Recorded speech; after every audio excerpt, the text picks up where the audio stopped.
आं SmainaoBasumatari गिबियावनो बर' रादाब नायगिरि नोंथांमोनखौ आंनि चेनेलाव बरायबाय लोगोसे गोजोन फुंबिलिनि गाहाम हामलायथि बावहरबाय नोंथांमोननि थाखाय लानानै फैबाय आं गोदान मोनसे रादाब नोंथांमोना भिडिअखौ अननानै जोबजासिम नायलांदो। दिनैनि गिबि खौराङाव दङ बाक्सायाव सेन्सास 2027 फेज 1 नि थाखाय सानथामनि जिल्ला थाखोनि फोरोंथाया आबुं जाबाय। सेन्सास 2027 फेज 1 नि सिङाव न' सिमा थिसननाय आरो न'नि सेन्सास हाबाफारि HLO नि सायाव सानथामनि जिल्ला थाखोनि फोरोंथाय हाबाफारिया सनिबाराव मुसलपुराव जिल्ला कमिसनारनि मावख'नि जथुमा हलाव जाफुंसारै थुंगेयो।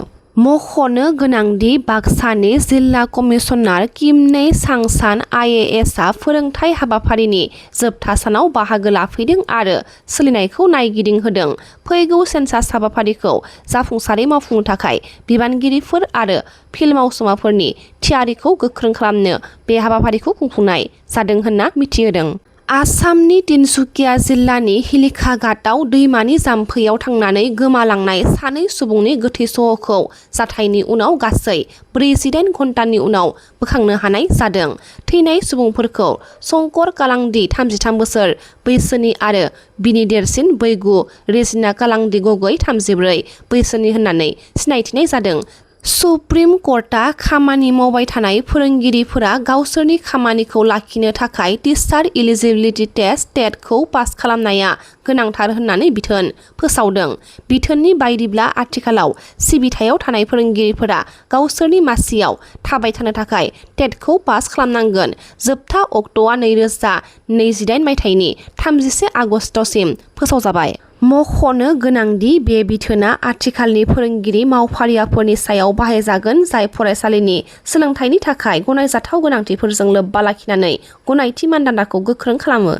गुवाहाटीनिफ्राय गोजान जायगायाव थांगासिनो थानाय बासफोरनि टिकेट बेसेनखौ बारायनाय जादों जाय एसि आरो नन एसि सिबिथाय मोन्नैनिबो गोहोम खोख्लैदों। खौरांनि बायदिब्ला माखासे लामाफोराव टिकेटनि बेसेनखौ 100 रां खावसे बारायनाय जादों। गुवाहाटीनिफ्राय जरहाट एसिनि बेसेनखौ 550 रां आरो गुवाहाटीनिफ्राय डिब्रुगड़सिम एसिनि बेसेनखौ 800 रां खालामनानै फिन थि खालामनाय जादों। शिबसागरनि स्टेशन सारियालियाव एटि लामानि सेराव थानाय बिशाल मेगामार्टआव अर नांदों होननानै खौरां मोननाय जादों। खौरांनि बायदिब्ला बिल्डिंनि नैथि थालायाव थानाय आदार बाहागोआव अरा जागायजेनो। गिबि सन्देहआव अर नांनायनि जाहोनखौ सर्ट सार्किट जानो हागौ होननानै हमदांनाय जादों। अर आरो जेंना नुजाथिनायनि सिबिथाया थासारिखौ सामलायनो थाखाय जाथायसालियाव थाबैनो सौहैदों। 1 जुननिफ्राय माखासे गोनांथार रांखान्थियारि आरो नेमखान्थियारि सोलायनायफोरा बाहायजानो हागौ जाय हादोरनाङै मिलियन सुबुंफोरनि साफ्रोमबोनि जिउ आरो खरसाफोरनि सायाव गोहोम खोख्लैनो हागौ। थाव मार्केटिं कम्पानिफोरा गावसोरनि दानारि नायबिजिरनाय हाबाफारिनि बाहागो महरै LPG, CNG आरो PNG नि बेसेनखौ फिन थि खालामनो हागौ। लोगोसेनो UPI दैथायहरनायनि रैखाथिखौ बांहोनो थाखाय गोदान राहाफोरखौ लाबोनो हागौ जाय दैथायहरनायजों लोब्बा थानाय थगायनायखौ खम खालामनायाव मदद होगोन। बोथोर बिगियान IMD नि बिथोनगिरि गाहाय डक्टर मृत्युंजय महापात्रनि बायदिब्ला 2026 मायथाइनि खोला-सोनाब मौसुमि बोथोराव भारतआ एल निन'नि गोहोमखौ मोननो हागौ जाय बोथोर बिजिरनायनि जाथाया जुन दानाव नुजाथिगोन आरो सेप्तेम्बर दानसिम गोख्रोंसिन जागोन होननानै मिजिंथिनाय जादों। भारत बोथोर बिजिरनाय बिफान IMD आ बोथोरनि अखा हानाया गाहाय थाखोआव थागोन होननानै फोरमायदों। एल निन'आ जुन दानाव लोरबां जागोन, जुलाइ आरो आगस्तआव गेजेर थाखोसिम गोख्रों जागोन आरो सेप्तेम्बराव आबुं गोहो मोनगोन होननानै मिजिंथिनाय जादों। बे जौगानाया हादोरनि माखासे बाहागोफोराव अखानि सायाव सोनारनाय आबाद दिहुनथाय, आदारनि बेसेन बांनाय आरो बिदुं बारनाय थासारिनि सायाव जिंगा सोमजिहोदों। जमदुवार BTC बियाबनि सिङाव थानाय माजाथिगाव VCDC नि बासाबिलाव हा खुरखानायखौ होबथानो थाखाय BTC नि हा संरैखा सयल कनजारभेशन बिफाननि मावफुं सोद्रोमा कमेश्वर रायआ अन्थाइ खाम्फा बेखेवदों। बे हाबाफारियाव बाहागो लादों जमदुवार बियाबनि MCLA उइलियाम नार्जारी बिथाङा। पर्बतजरा महकुमानि महामाया हाग्रा ओनसोलाव आयेन बेरेखायै बेसेन गोसा बिफांफोरखौ दाननायनि दायाव आरोबाव 3 सुबुंखौ हमदों।